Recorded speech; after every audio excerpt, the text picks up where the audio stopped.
નમસ્કાર વિદ્યાર્થી મિત્રો, તક્ષશિલા સ્કૂલ હળવદ ઓનલાઈન ટીચિંગની અંદર હું મેહુલ જોગરાણા આપ સૌનું હાર્દિક સ્વાગત કરું છું. આપણે કાર્ડ વિશે ચર્ચા કરતા હતા. હવે કાર્ડના અંત તરફ આપણે જઈ રહ્યા છીએ. જો કોઈને કાર્ડ જોવાના બાકી હોય તો તક્ષશિલા સ્કૂલ હળવદ જે યુટ્યુબ ચેનલ છે એની અંદર જઈ અને આપ જોઈ શકો છો, કારણ કે સ્ટેપ બાય સ્ટેપ જેમ કાર્ડ યાદ રાખશો એવી રીતે જ તમને યાદ રહેશે. તો આપણે કાર્ડ વિશેની ચર્ચા કરતા હતા, કયા કયા કાર્ડ આવે, કેટલા કાર્ડ આવે, શું છે. હવે એના આપણે અંત તરફ જઈ રહ્યા છીએ કે હવે કાર્ડ જે છે એ આપણે કેટલા પૂરા કર્યા. ફરી એકવાર આપણે ચર્ચા કરી લઈએ તો કે 3 સાદા કાર્ડ: સાદો વર્તમાન કાર્ડ, સાદો ભૂતકાળ અને સાદો ભવિષ્ય કાર્ડ. ત્યાર પછી 3 ચાલુ એટલે ચાલુ વર્તમાન કાર્ડ, ચાલુ ભૂતકાળ અને ચાલુ ભવિષ્ય કાર્ડ. ત્યાર પછીના તો કે પૂર્ણ વર્તમાન કાર્ડ અને પૂર્ણ ભૂતકાળ. આટલા કાર્ડ વિશેની ચર્ચા આપણે કરી ચૂક્યા છીએ. હવે તો કે આગળના કાર્ડ વિશે આપણે અભ્યાસ કરવાનો છે. તો મિત્રો, કાર્ડ યાદ રાખવા આટલા વિડીયો જોયા એટલે તમને આઈડિયા એવો હોય છે કે કાર્ડને યાદ રાખવા સરળ છે કે અઘરા છે. કારણ કે આપણે સાવ સરળ પદ્ધતિથી અને વાક્ય રચના અને ઓળખ સૂચક શબ્દો આ બંનેના આધારે જ આપણે કીધું છે કે આના આધારે જ આપણને કાર્ડ યાદ રહેશે. તો એનો વારંવાર અભ્યાસ કરવો, એને યાદ રાખવા માટેના પ્રયત્નો કરવા કે કઈ રીતના આપણને કાર્ડની વાક્ય રચના યાદ રહે. દરેક વખતે આપણે એના શોર્ટ ફોર્મ હાવ હોય જ છે. સાવ શોર્ટમાં શોર્ટ આપણે કહીએ છીએ કે એનું ક્રિયાપદ મુખ્ય જે છે મેઇન ક્રિયાપદ, જો એની સાથે ટુ બીના રૂપ આવતા હોય તો ટુ બીના રૂપ અને ક્રિયાપદ, અને ત્યાર પછી એના ઓળખ સૂચક શબ્દો. આટલું યાદ રાખો એટલે આપણને કાર્ડ યાદ રહી જાય. પણ એ ક્યારે? તો કે તમને મનની અંદર હોવું જોઈએ કે મારે કાર્ડ શીખવા છે, મારા માટે આ કાર્ડ ઉપયોગી છે. જો આવું તમે વિચારશો તો જ કાર્ડ આવશે. ખાલી ફોર્માલિટી માટે આપણે વિડીયો જોઈએ અને જોઈએ કે કાર્ડ આપણને નહીં આવડે એવું આપણે માનસિક રીતે વિચારી લઈએ, એના આધારે થઈને જ આપણને કાર્ડ નથી આવડતા. કારણ કે ઘણી બધી વખત આપણે જોતા કે 12માં પહોંચ્યા, હવે શું કાર્ડ આવડે. એવું શીખવા માટેની કોઈ જ ઉંમર હોતી નથી. ગમે ત્યારે જ્યારથી આપણે શરૂઆત કરી ત્યારથી આપણે શીખવાની શરૂઆત કરવાની. આપણે શરૂઆત કરી મારે હવે અંગ્રેજી કાર્ડ શીખવાય કે અંગ્રેજી શીખવું હોય તો એના માટે કોઈ ઉંમર કે કોઈ ધોરણ કે એના કાંઈ લેવા દેવા જ નથી. આપણે ઘણીવાર જોઈએ છીએ કે સ્પર્ધાત્મક પરીક્ષાઓ, મતલબ કે 12 પૂરું કર્યું હોય ને કોલેજ પૂરી કર્યું હોય ને બધું પૂરું કરી નાખ્યું, પછી સ્પર્ધાત્મક પરીક્ષાઓની તૈયારી કરવાનું થાય ત્યારે એ આમ લગનથી આમ જોતો હોય કે ગમે તે થાય મારે આ શીખવું હોય. તો એ જ પ્રવૃત્તિ અત્યારે કરી તો કે મારે આ શીખવું હોય, મને આગળ ભવિષ્યમાં કામ આવશે તો આપણને કાર્ડ આવડે. બાકી ફોર્માલિટી માટે ખાલી આપણે કંઈક ધોરણ 12 કે ધોરણ 11 કે ધોરણ 10 માટે આ કામના છે અને એટલા માટે થઈને આપણે ચાલો શીખી લઈ અથવા તો આ પાકું કરી નાખી, ગોખી નાખી, તો એના માટે ક્યારેય ભવિષ્યમાં આગળ જતા એ કાર્ડ કોઈ પણ પ્રકારનો એકેય કામમાં ન આવે. કારણ કે ઘણા બધા કાર્ડ છે એટલે મિક્સ થવાની શક્યતા રહેશે.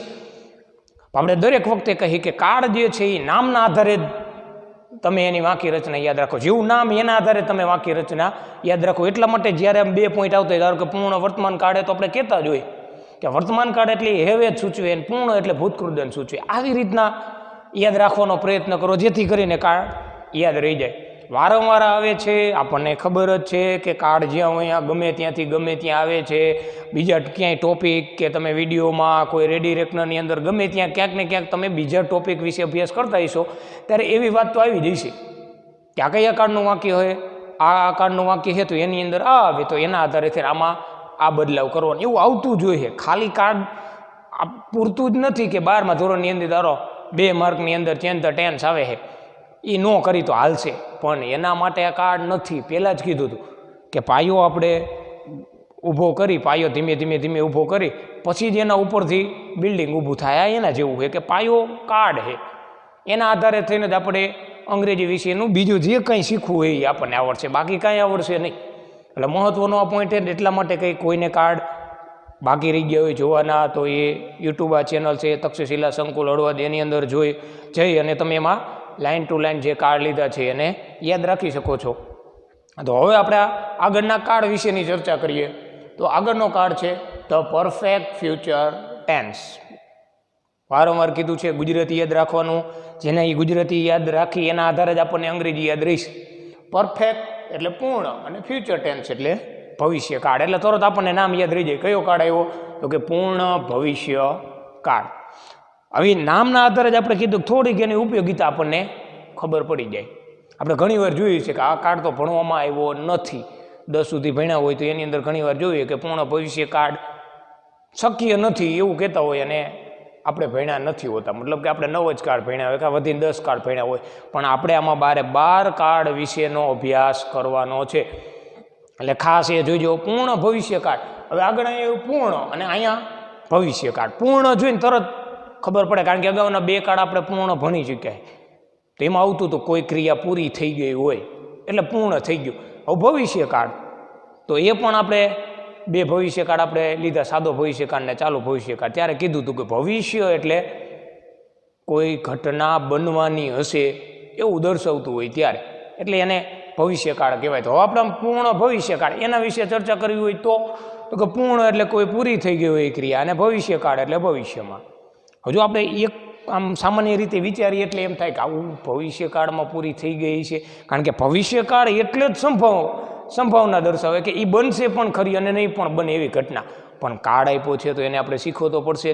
તો કોઈ ક્રિયા એવી હોય કે જે એની ઉપયોગિતા વિશે આપણે વાત કરીએ તો કે કોઈ ક્રિયા એવી હોય કે અમુક સમયે અમુક કોઈ બાબત કે અમુક કોઈ પણ ઘટના અમુક સમયે આ ક્રિયા પૂરી થઈ ગઈ હશે એવું દર્શાવવા માટે તેને પૂર્ણ ભવિષ્યકાળનો ઉપયોગ થાય. કે કોઈ પણ ક્રિયા હોય, ધારો કે આપણે ખરીદવાની કાંઈ વસ્તુ ખરીદવા જવું હોય તો આપણે અગાઉ આયોજન કર્યું કે ભાઈ મારે કાર ખરીદવા માટે થઈને જવાનું છે. તો આપણે ઘણીવાર આપણે એમાં મુહૂર્તમાં માનતા હોઈએ છીએ કે આ મુહૂર્ત જ્યારે હોય ત્યારે આપણે આ સમયે આ વસ્તુ ખરીદી તો આપણા માટે લાભદાયક થતી હોય, આવું આપણી માન્યતા છે. કારણ કે એ આપણી સંસ્કૃતિ છે. ભારતીય સંસ્કૃતિની અંદર આપણે આ બધું જોઈએ છીએ. તારીખ, વાર, મુહૂર્ત, ક્યારે શું હોય એવું જોતા હોય. તો એને અનુલક્ષીને આપણે વાત કરી તો ઘણી બધી વખત આપણે જોઈએ કે કાર લેવા જવું છે તો આપણે મુહૂર્ત એવું જોઈએ કે સવારે 10:30 વાગ્યાથી 12 વાગ્યા સુધીનું સારું મુહૂર્ત છે. તો આપણે ધારો કે ડેટ નક્કી કરી નાખી કે 10 તારીખે 10:30 વાગ્યાથી 12 વાગ્યા વચ્ચે આપણે આ કાર ખરીદવાની છે, મતલબ લેવા જવાનું હોય. આપણે અનુમાન કરી શકીએ ને એવું કે આવતી 10 તારીખે જે છે એના 10:30 વાગે મેં કાર ખરીદી લીધી હશે. મતલબ ખરીદવાની ક્રિયા કેવી છે, પૂરી કરી લીધી હશે. કારણ કે 10:30 વાગે આપણે કાર ખરીદી લીધી, પહોંચ્યા 10:30 વાગે, 10 વાગે પહોંચ્યા અને અહીંયા 10:30 વાગે બધી જે ક્રિયા હતી એ પૂરી કરીને આપણે ખરીદી લીધી. એટલે આપણે એવું કહી શકીએ કે આવતી 10 તારીખે 10:30 વાગે મેં કાર ખરીદી લીધી હશે.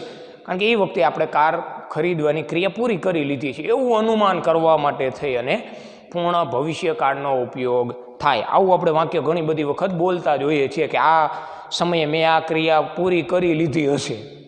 જે ક્રિયા હજી આપણે અનુમાન કરી શકીએ કે ક્રિયા થશે કે નહીં, પણ આપણે ઘણીવાર આપણા ટાઈમના પાકા હોય તો આપણે કમ્પ્લીટલી એ ટાઈમની અંદર આપણે એ ક્રિયા પૂરી કરી લીધેલી હોય. કારણ કે મોદીજીની જેમ આપણે ટાઈમના પાકા હોય તો આવું થાય. કારણ કે એ સમય જે છે એનો સદુપયોગ કરે તો એ જ્યારે પણ વિચારે કે આ સમયે મેં આ મિટિંગ પૂરી કરી લીધી છે કે આ સમયે મેં પ્રેસ કોન્ફરન્સ પૂરી કરી લીધી છે, તો એ ટાઈમના પાકા હોય તો આપણે આનું અનુમાન કરી શકીએ કે ભાઈ આ ક્રિયા મેં ભવિષ્યમાં, મતલબ આવતીકાલે કે અઠવાડિયામાં કે મહિનામાં જે પણ આપણે વાર કે સમય કે તારીખ નક્કી કરી હોય ત્યાં સુધીમાં પૂરી કરી લીધી છે એવું દર્શાવવા માટે તેને કોનો ઉપયોગ થાય? પૂર્ણ ભવિષ્યકાળનો. દરેક કાળની અંદર કે 3 બાબતો યાદ રાખવા જેવી તો કે ક્રિયાપદ, કાળની વાક્ય રચના અને મહત્વનું હોય તો એના ઓળખ સૂચક શબ્દો. આ 3 વસ્તુ યાદ રાખીએ એટલે આપણને આખો કાળ યાદ રહી જાય. સાવ શોર્ટ અને સિમ્પલ એ રહે છે. એના સિવાય બીજી કોઈ પદ્ધતિ છે નહીં કે આપણે કાર્ડને યાદ રાખીએ શકીએ. કારણ કે ગોખે તો આપણને યાદ રહેવાનું જ નથી, એ ફાઇનલ જ છે. તો આપણે એના માટે થઈને શું કરશું તો કે એમાં આવતું ક્રિયાપદની સાથે ટુ બીનું રૂપ આવવાનું છે તો એ ટુ બીનું રૂપને યાદ રાખી, એની સાથોસાથે એની વાક્ય રચના યાદ રાખી, અને વાક્ય રચના તો એક કાર્ડની યાદ રહી જાય એટલે પછી બીજા બધા કાર્ડની વાક્ય રચના યાદ રહી જાય. કારણ કે અમુક વસ્તુ જે છે એ સિમિલર જ આવે, સમાન જ આવે, બીજું ક્યાંય એમાં ફેરફાર થતો હોતો નથી. ફેરફાર ક્યાં થતો હોય છે તો કે ક્રિયાપદ અને એનું ટુ બીનું રૂપ એમાં હોય છે, એ યાદ રહી જાય એટલે એની પાછળના ઓળખ સૂચક શબ્દો જે છે યાદ રહી જાય એટલે આપણને કમ્પ્લીટલી જે છે એ આખો કાર્ડ જે છે આપણને યાદ રહી જાય. મહત્વનો વારંવાર કહું છું કે આપણને શીખવાની લગન અને ધગસ હોવી જોઈએ, તો જ આ વસ્તુ જે છે એ શક્ય થાય. કારણ કે અંગ્રેજી ભાષા આપણને થોડીક અઘરી લાગે છે એનું કારણ શું છે તો કે આપણે એનો રોજબરોજમાં ઉપયોગ બહુ ઓછો કરીએ છીએ. બોલવા માટે તો કે ભાગ્યે જ આપણે ક્યાંક જરૂર પડતી હોય. બાકી આપણે શેમાં ઉપયોગ કરીએ? તો કે અત્યારે તો મોબાઈલ આવી ગયા, તો હાલો એમાં ઉપયોગ કરીએ. એમાંય પાછી ગુજરાતી ભાષા આવી જાય. એ તો મોટા ભાગના ગુજરાતી ભાષા હોય, છતાં પણ આપણે ગુજરાતી કરતાં અંગ્રેજીમાં વધારે આમ ખબર પડતી હોય કે આ ફોલ્ડરમાં આવું જ આવે. તો એવો ઉપયોગ આપણે કરીએ છીએ. રોજબરોજ જો આપણે બોલવાની ભાષામાં ઉપયોગ કરતા હોઈએ તો અંગ્રેજી આપણા માટે સાવ સરળ વસ્તુ થઈ જાય. પણ એનો આપણે રેર કેસમાં ઉપયોગ કરીએ છીએ. જરૂર હોય એટલો જ આપણે ઉપયોગ કરીએ છીએ. તો આપણને જરૂર હોય એટલું આપણને અંગ્રેજી આવડવું જોઈએ, જેથી કરીને ગમે ત્યાં ગમે તે પરિસ્થિતિમાં આપણે ગયા હોય તો આપણને તકલીફ પડે નહીં. તો એટલા માટે થઈને તો કે શીખવા માટે આપણે સક્ષમ તૈયાર હોવા જોઈએ કે મારે અંગ્રેજી જે છે એ શીખવું છે. કારણ કે ગ્રામરના બેઝના આધારે જ આપણે કોઈ પણ પ્રકારનું અંગ્રેજી શીખી શકું. પાઠ્યપુસ્તકમાં આવ્યું તો પાઠ્યપુસ્તકમાં આપણે જે સ્ટોરિકલ હોય, વાર્તાઓ હોય, પોએમ હોય, કાવ્ય હોય, તો એને આપણે શીખશું તો એ લિમિટ આવી જશે એની કે 12મા ધોરણ સુધી જ આપણે પાઠ્યપુસ્તક જે છે એ કામમાં આવવાનું છે. હા, એની સ્ટોરી હશે તો આપણે જીવનમાં ઉતારી, કાવ્ય હશે તો કોઈને રસ હોય તો કાવ્ય, એ વસ્તુ ગૌણ બાબત છે. પણ મહત્ત્વનું શું છે તો કે ગ્રામર શીખાઈશું એટલે આપણને વાક્યો જે છે બનાવતા, વાક્યો બોલતા, ક્યાંક વાંચવા જઈએ તો એનો અર્થ આવડે. આપણી પાસે શબ્દભંડોળ, વોકેબ્યુલરી વધારે હોય તો આપણને એ શબ્દભંડોળના આધારે અંગ્રેજી વધારે આવડે. એટલા માટે થઈને આપણે કાર્ડ જે શીખવા એ ખૂબ જ મહત્ત્વના છે. તો હવે આપણે ચર્ચા કરીએ પૂર્ણ ભવિષ્ય કાળ વિશેની. એની ઉપયોગિતા વિશે આપણે વાત કરી કે એ ભવિષ્યમાં કોઈ ક્રિયા પૂરી થઈ ગઈ છે એવું કોઈ બાબત કે કોઈ ઘટના દર્શાવવાની હોય ત્યારે પૂર્ણ ભવિષ્યકાળનો ઉપયોગ થાય. હવે ત્યાર પછી આપણે જોઈએ એની વાક્ય રચના. કાર્ડનો આનો ઉપયોગ પણ બહુ રેર કેસમાં ઉપયોગ થાય, મતલબ કે બહુ ઓછો ઉપયોગ થતો હોય, પણ પરીક્ષામાં પૂછાવાની પછી શક્યતા વધારે. શું કામ? કે થોડોક આપણને યાદ રાખવા માટે થઈને થોડોક અઘરો પડતો હોય એટલા માટે થઈને. એ વાક્ય રચના જોઈએ એટલે હમણાં આપણને ખબર પડે કે આમાં ઉમેરવાનું શું અને યાદ શું રાખવાનું હોય. તો સૌ પ્રથમ આપણે વાક્ય રચના જોઈએ તો શેની વાક્ય રચના જોવાની? તો કે હકારની. હકારની આપણે વાક્ય રચના જોઈએ તો એમાં કર્તા, શેલ, વિલ, હેવ, ભૂતકૃદંત એટલે કે V3, કર્મ અને અન્ય શબ્દ. હવે અન્ય શબ્દ, કર્મ અને કર્તા આ બધા જ જે છે કાર્ડની અંદર સેમ જ આવે છે. આપણે દરેક વખતે ચર્ચા કરી છે કે જેનો તમને આઈડિયા હવે આવી જ ગયો છે. ફેરફાર આપણે કઈ જગ્યાએ થયો પૂર્ણ ભવિષ્ય કાળ આવ્યો તો કે અહીંયા ક્યાંક ફેરફાર દેખાય. શેલ, વિલ, હેવ અને ભૂતકૃદંત. હવે તો ભૂતકૃદંત તો આપણને યાદ રહી જ ગયું. શું કામ? તો કે બે પૂર્ણકાળ ભણ્યા એમાં આપણે ચર્ચા કરી હતી કે હવે આગળનો કોઈ પણ પૂર્ણકાળ આવે તો એમાં શું આવશે? ભૂતકૃદંત આવશે. તો પૂર્ણકાળ વિશેની આપણે ચર્ચા કરતા હતા. તો પૂર્ણ ભવિષ્યકાળ આવ્યો તો ભૂતકૃદંત એ સ્વાભાવિક જ છે, કારણ કે શું દર્શાવે? પૂર્ણ. આઈડિયા આવ્યો? તો આમાં ફેરફાર શું થયો? હવે શેલ, વિલ જે છે એ આપણને આઈડિયા આવી જાય. શું કામ? તો કે ભવિષ્યકાળમાં આવ્યું હતું. કયા? તો કે સાદા ભવિષ્યકાળમાં આવ્યું હતું, ચાલુ ભવિષ્યકાળમાં આવ્યું હતું. ફેરફાર તો કે અહીંયા થયો. આમાં એક ઉમેરવાનું જે છે એ શું છે? તો કે આ હેવ. તો હવે એને બંનેને આપણે ભેગા યાદ રાખી લઈએ કે હેવ અને ભૂતકૃદંત એ પૂર્ણકાળ દર્શાવે અને શેલ, વિલ જે છે એ શું દર્શાવે? ભવિષ્યકાળ. આવું યાદ રાખવા માટેનું, જો એવું કે ઉલ્લેખ નથી પણ યાદ રાખવા માટે થાય કે અહીંયા બે ઘટના બની તો આપણે એક અને આમ બે આમ યાદ રાખી લઈએ. પૂર્ણ એટલે હેવ અને ભૂતકૃદંત, ભવિષ્યકાળ એટલે શેલ, વિલ. આ ભવિષ્યકાળ માટે આપણને ઉપયોગી. બીજામાં પૂર્ણ એટલે ખાલી ભૂતકૃદંત જ આવતું હતું, આમાં યાદ રાખવા માટેનું. અથવા તો તમને આમ યાદ રહે કે શેલ, વિલ, હેવ આ ભવિષ્યકાળ સૂચવે અને પૂર્ણ એ ભૂતકૃદંત સૂચવે તો પણ ચાલે, એમાં કંઈ પ્રશ્ન નથી. આ યાદ રાખવા માટેની પદ્ધતિ છે. બીજી કોઈ એવો ઉલ્લેખ નથી કે હેવી આ દર્શાવે છે કે શેલ, વિલ એટલે આ અલગ રાખો, એનો અલગ કોઈ પાઠ પાડવાનો નથી. પણ આપણે વાક્ય રચના આપણને ઝડપથી યાદ રહી જાય એટલા માટે થઈને તો કે શેલ, વિલ, હેવ એટલે ભવિષ્યકાળ અને પૂર્ણ એટલે ભૂતકૃદંત મતલબ કે V3 કે જે વર્બનું ત્રીજું રૂપ. કર્મ, અન્ય શબ્દ આ બધામાં એક જ આવે એટલે એના વિશે આપણે વધારે ચર્ચા નહીં કરીએ. આપણે શોર્ટમાં યાદ રાખી લઈએ કે પૂર્ણ ભવિષ્યકાળ આવે તો એની વાક્ય રચના જે છે હકારની એમાં શું આવશે? તો કે શેલ, વિલ, હેવ અને ભૂતકૃદંત. આ ત્રણ વસ્તુ યાદ રાખવાની. એમાં ભેગું યાદ રાખવાનું શેલ, વિલ, હેવ અને ભૂતકૃદંત એટલે તરત આઈડિયા આવી જાય કે આ કયો કાળ થશે? તો કે પૂર્ણ ભવિષ્ય કાળ. હવેના વાક્ય મતલબ કે ઉદાહરણ આપણે એક્ઝામ્પલ જોઈએ તો કે he will have bought a bike within a week. હવે અહીંયા એક શબ્દ વધારાનો આવ્યો. આપણે કીધું હતું કે ઓળખ સૂચક શબ્દ મોટા ભાગના બધા ક્યાં આવે છે? પાછળ આવે છે. તો એક નજર આપણે અહીંયા કરી લઈએ કે એની નિશાનીઓ તરફ. ઓળખ સૂચક શબ્દ કયા છે? તો કે નિશાનીમાં જોઈએ તો કે ટુમોરો બાય ધીસ ટાઈમ, આવતીકાલે આ સમયમાં તો આ ક્રિયા પૂરી થઈ ગઈ છે એવું દર્શાવવા માટે છે. એટલે કે tomorrow by this time, by the end of this month, કે આ મહિનાના અંતમાં તો, આપણે કહીએ ને કે આ મહિનાના અંતમાં તો આ ક્રિયા બની જ ગઈ છે. વિધિન એ વીક, કે અઠવાડિયામાં તો, આપણે કહીએ ને કે અઠવાડિયામાં તો આ ઘટના પૂરી થઈ ગઈ હશે એવું દર્શાવવા માટે. એટલે 3 યાદ રહી જાય, થોડાક લોંગ હે પણ યાદ રાખશું આપણે કે ટુમોરો બાય ધીસ ટાઈમ, પછી by the end of this month, within a week. આ 3 જે છે એને ખાસ આપણે યાદ રાખશું જે પૂર્ણ ભવિષ્યકાળની અંદર આવે છે. હવે ક્યારે સેલ અને વિલ વપરાય એ તો આપણને ખબર જ છે, છતાં પણ એકવાર અહીંયા જોઈ લઈએ કે આઈ અને વી સાથે સેલ, હી સી ઇટ અને વી યુ ધે, આની સાથે વિલ આવે. સેલ હોય કે વિલ હોય બધાની સાથે ફરજિયાત હેવ તો આવશે જ, કારણ કે હેવ એ ફરજિયાત અહીં મૂકેલું. એટલે ઓપ્શનમાં આપેલા કયા છે? તો કે સેલ અને વિલ, 2 આપ્યા, 2માંથી એક મૂકવાનો થાય. તો એમાં સેલ આઈ અને વી આપ્યું હોય તો shall, he she it we you they હોય તો વિલ લખવાનું થાય. એની સાથે ફરજિયાત હેવ તો આવશે તે. એટલે ખાસ આપણે યાદ રાખવાનું આમાં શું હોય તો કે સેલ વિલ હેવ અને ભૂતકૃદન જે આપણે અહીંયા દેખાય એ આવ્યું હતું, એટલે એની સાથે શું આવ્યું? વિલ, એના પછી હેવ અને ભૂતકૃદન જે અહીંયા બોટ આપેલું છે તો એનું મૂળ રૂપ શું થશે? બાય.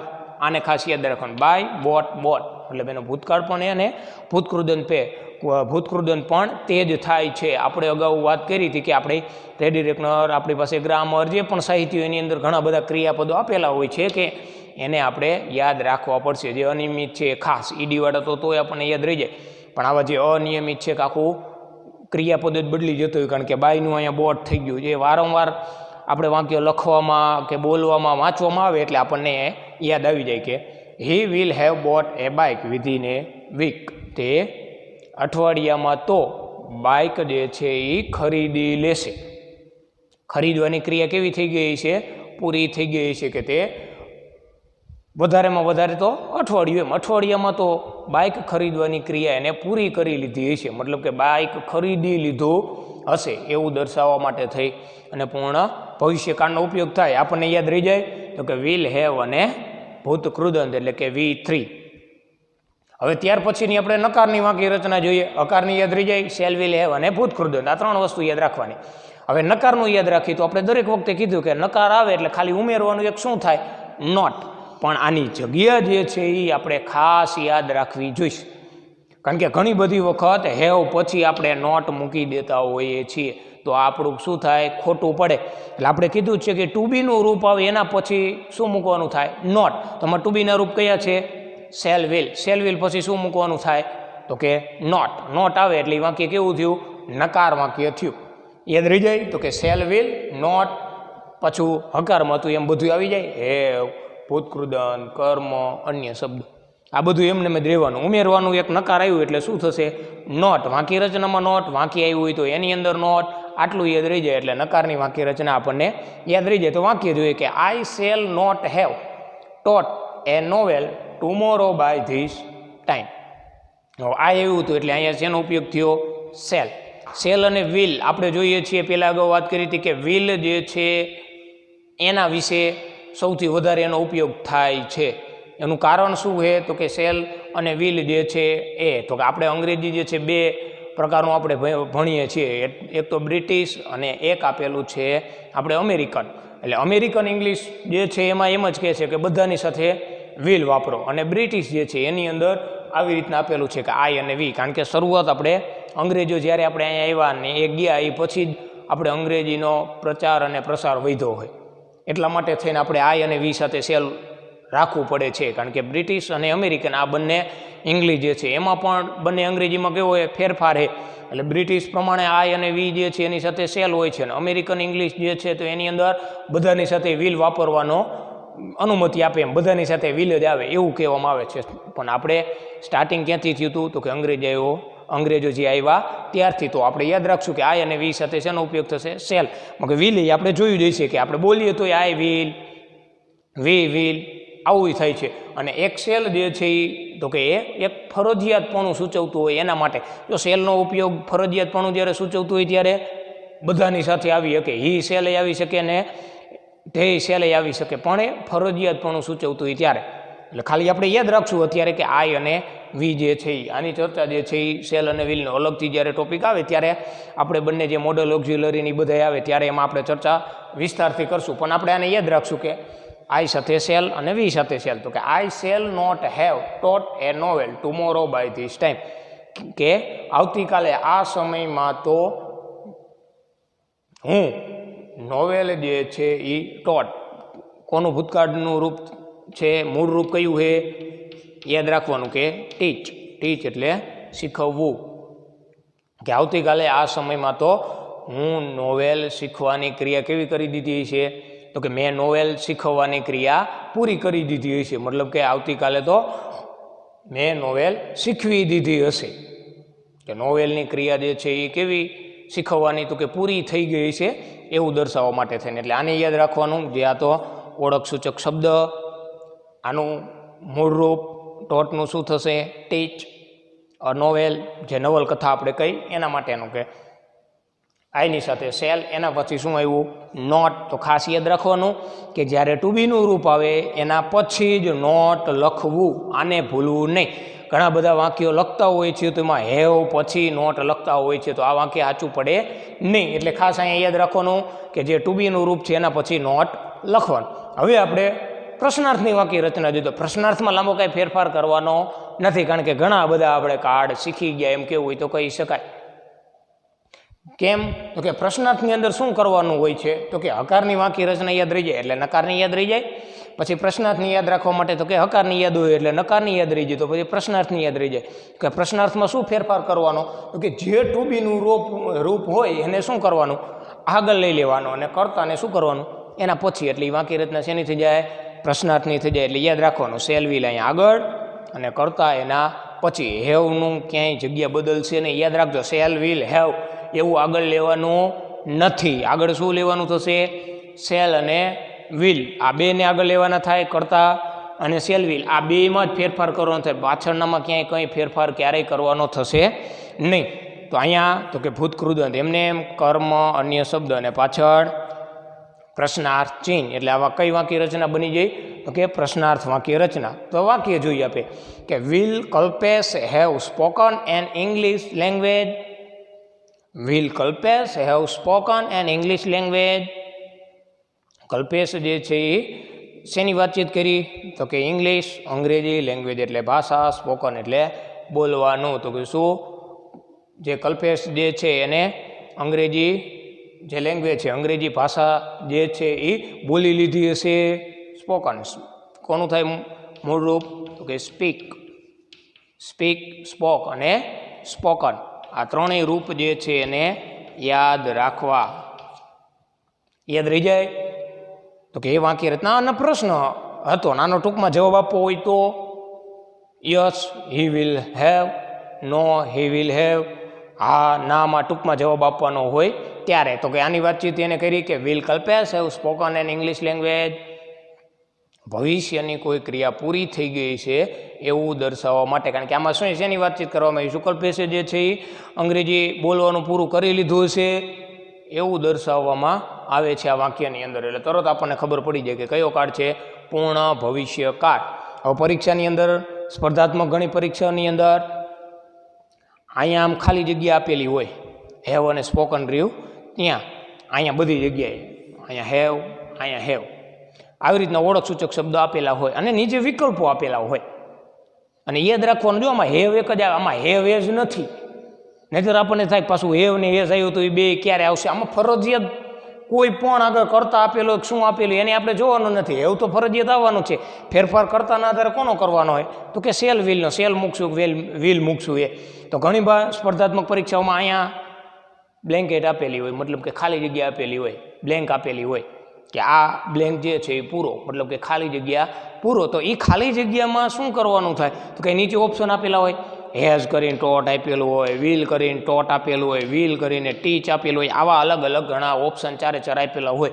તો એ વખતે આપણે અનુમાન કરવાનું થાય કે કયો કાળ છે. તો ઘણીવાર અહીંયા ઓળખ સૂચક શબ્દોના આધારે આપણને ખબર પડી જાય. કદાચ અહીં લગીનું આપેલું હોય તો આપણે અહીંયા આગળ જોઈ શકીએ ને, કારણ કે આ તો આપેલું જ હોય, સેલ નોટ, અથવા તો અહીંયા આ વ્હીલ જે છે એ અહીંયા વ્હીલ જે છે એ તો આપેલું જ હોય કે એના આધારે જ આપણે અનુમાન કરીએ કે કયો કાર્ડ છે. તો હવે અહીંયા સેલ નોટ આપેલું હોય અને અહીંયા ખાલી જગ્યા આપેલી હોય તો તરત આપણે જોઈ શકીએ કે સેલ નોટ આપેલું જે છે તો અહીંયા તો પેલી આપેલું હોય કે હેઝ અને ટોટ આપેલું હોય તો આપણે અનુમાન કરીએ કે હેઝ અને ટોટ આવે, પણ આ વર્તમાન કાળમાં આવે. જો વર્તમાન કાળમાં હોય તો અહીંયા સેલ આવે નહીં, તો તરત આપણે એને કાઢીએ કે ના હેઝ ટોટવાળું ન આવે. હવે વ્હીલ ટીચ આપેલું હોય, વ્હીલ અને ટીચ આપેલું હોય તો આપણે એ વખતે અનુમાન કરીએ કે ઓલરેડી અહીં સેલ આપેલું છે તો આ વ્હીલ તો આવે નહીં. અને ઘણીવાર ખાલી ટોટ આપેલું હોય, મતલબ કે આ પેલો ઓપ્શન એ, આ બી અને સી આવી રીતના આપેલું હોય તોય આપણે અનુમાન કરીએ કે સેલ આપેલું હોય આગળ, તો આ પૂર્ણ જો ભવિષ્યકાળનું હોય તો ખાલી ટોટ આવે નહીં. પછી ડી ઓપ્શન આપેલો હોય કે હેવ અને ટોટ, તરત આપણને આઈડિયા આવી જવો જોઈએ કે હેવ અને ટોટ આવે. શું કામ? તો કે આ પૂર્ણ ભવિષ્યકાળની ક્રિયા બને તો એમાં ફરજિયાત શું આવે? હેવ આવે. એ પછી ઓપ્શન અહીંયા બીજા અલગ આપેલા હોય, અહીંયા એ ક્રિયાપદના આધારે ઓપ્શન આપેલા હોય, એટલે સ્પર્ધાત્મક પરીક્ષાઓ માટે પણ ખાસ આ ઉપયોગી છે કે અલગ ઓપ્શન આપેલા હોય છે એમાં, કારણ કે આપણે એમાં તૈયાર લખવાનું હોતું નથી. એમાં ઓપ્શન આપેલા હોય ચારે કે એના આધારે થઈને આપણે નક્કી કરવાનું હોય છે કે અહીંયા આપણે કયો શબ્દ મૂકશું આ ખાલી જગ્યામાં. તો ખાસ યાદ રાખવાનું કે સેલ વિલ હેવ અને ટોટ હાવ શોર્ટમાં જ છે પૂર્ણ ભવિષ્યકાળ કે cell will have. Cell will તો આપણે છે જ ભેગા, તો કે સેલ વિલ હેવ અને ભૂતકૃદંત, આ ત્રણ વસ્તુ યાદ રાખીએ એટલે આપણને પૂર્ણ ભવિષ્યકાળ યાદ રહી જાય. એની નિશાનીઓ જે છે ક્યારે સેલ અને વ્હીલ આવે એના વિશેની તો આપણે અગાઉ ચર્ચા કરી ચૂક્યા છીએ કે જે આપણને આઈડિયા આવી જાય. તો આમાં યાદ રાખવાનું શું હતું ખાલી? તો કે સેલ વિલ હેવ અને ભૂતકૃદંત એટલે કે V3, એટલે આખો ભવિષ્યકાળ છે, પૂર્ણ ભવિષ્યકાળ આપણને આખો યાદ રહી જાય. હકાર, નકાર ને પ્રશ્નાર્થ. હકારની એક વાક્ય રચના યાદ રહી જાય એટલે આપણને નકારની યાદ રહી જાય, અને પ્રશ્નાર્થની પણ વાક્ય રચના યાદ રહી જાય. શું કામ? તો કે આ એક વાક્ય રચના યાદ રહી જાય તો નકારમાં ખાલી નોટ ઉમેરવાનું અને પ્રશ્નાર્થમાં ટુ બીના રૂપ ખાલી આગળ લેવાના. આટલું યાદ રાખીએ એટલે આપણને આખી વાક્ય રચના પૂર્ણ ભવિષ્યકાળની યાદ રહી જાય. એટલે સરળ અને સિમ્પલ જ વાક્ય રચના છે. આપણે યાદ રાખવા માટેના પ્રયત્નો કરીએ જેથી કરીને આપણને આ વાક્ય રચના યાદ રહી જાય. વાક્ય રચનામાં કર્તા કર્મણીય શબ્દ જે સેમ છે કે એને આપણે યાદ ન રાખવા પડે. ભવિષ્યકાળ તો કે સેલ વિલ હેવ, પૂર્ણ એટલે ભૂતકૃત, આ યાદ રાખીએ એટલે આપણને પૂર્ણ ભવિષ્યકાળ આખું યાદ રહી જાય. આમાં ક્યાંય અઘરું છે નહીં, એટલે આપણને આ કાળ જે છે યાદ રહી જાય. ઘણા પ્રથમ વખત આના વિશે અભ્યાસ કર્યો છે તો એને 2 વખત એ વાક્ય રચના છે એવું લાગે તો નોટબુકમાં આપણે લખીને પણ યાદ રાખી શકીએ, અથવા તો આપણું ગ્રામર કે જે એની અંદર આપેલો હોય કાર્ડ તો એના વાક્યો જે છે એને પણ આની સાથે આપણે સરખાવી શકીએ. ચાલો, સેલ વિલ હેવ અને ભૂતકૃદંત આવ્યું એટલે આ પૂર્ણ ભવિષ્યકાળ છે. હવે આગળનો જે કાળ જે છે એને આપણે આગળનો જે પિરિયડ નેક્સ્ટ લેક્ચરની અંદર જોઈશું.